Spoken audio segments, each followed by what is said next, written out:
Hai semuanya, kembali lagi bersama saya Isran Muhammad Pakaya.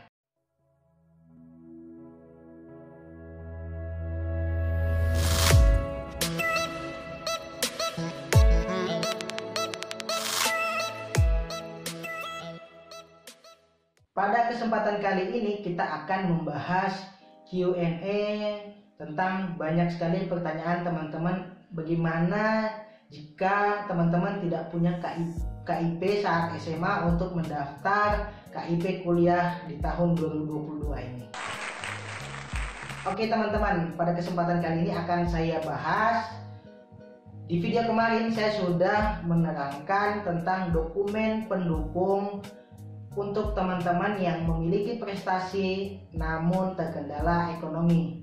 Sesuai dengan tujuan KIP kuliah adalah memberikan bantuan pendidikan kepada teman-teman yang memiliki akademik baik namun terkendala ekonomi. Dokumen pendukungnya saya jelaskan singkat agar teman-teman bisa secara utuh menyimak penjelasan ini. Dokumen yang pertama yaitu KIP SMA atau teman-teman penerima PIP. Kemudian orang tua teman-teman penerima bantuan sosial baik itu PKH, KKS, atau BNPT dan lain-lain.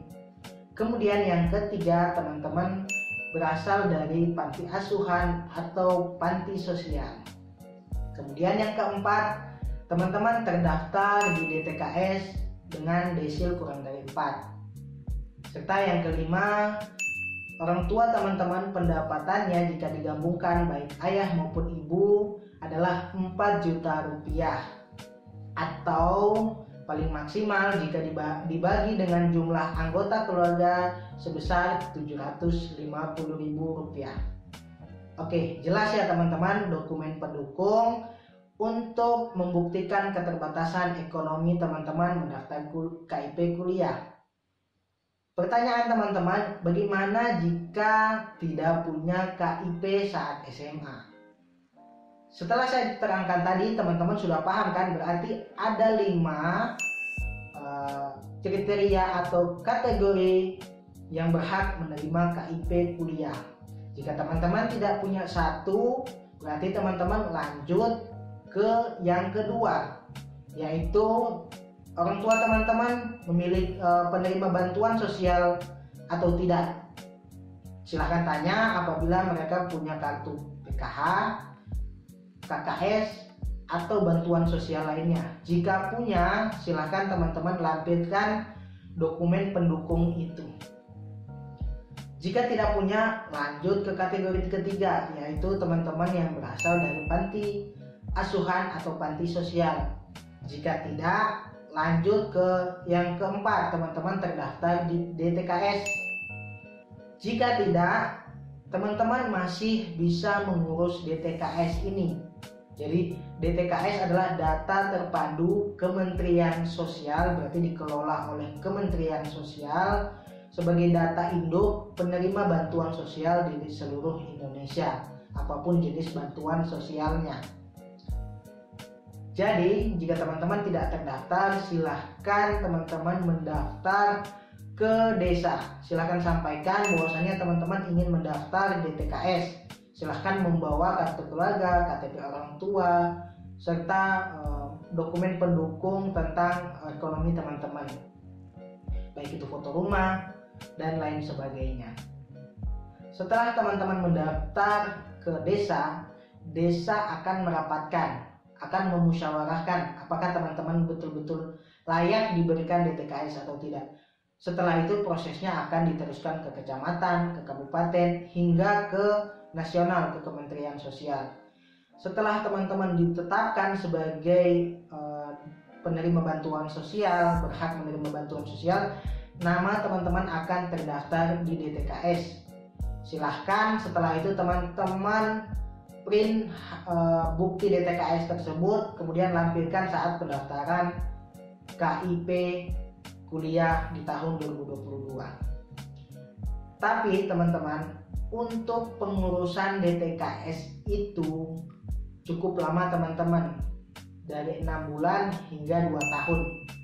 Artinya teman-teman jika masih sempat silahkan mendaftar ke kelurahan. Biasanya dia ada pemuktahiran data 6 bulan sekali teman-teman, pemuktahiran datanya.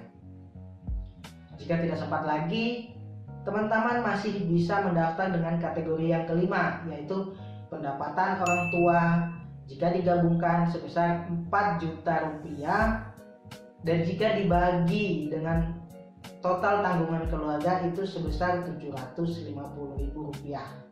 Dengan apa pembuktiannya teman-teman? Teman-teman minta SKTM atau surat keterangan tidak mampu dari desa teman masing-masing. Jadi setiap desa punya format SKTM, silahkan minta, atau ke kelurahan silahkan teman-teman minta. Jika sudah mendapatkan, lampirkan nanti saat pendaftaran KIP kuliah. Apa sih yang membedakan teman-teman yang tidak punya KIP dengan teman-teman yang punya KIP? Setelah teman-teman mengetahui tadi 5 kategori yang diprioritaskan untuk mendapatkan KIP kuliah, perbedaannya hanya di bagian pengisian teman-teman.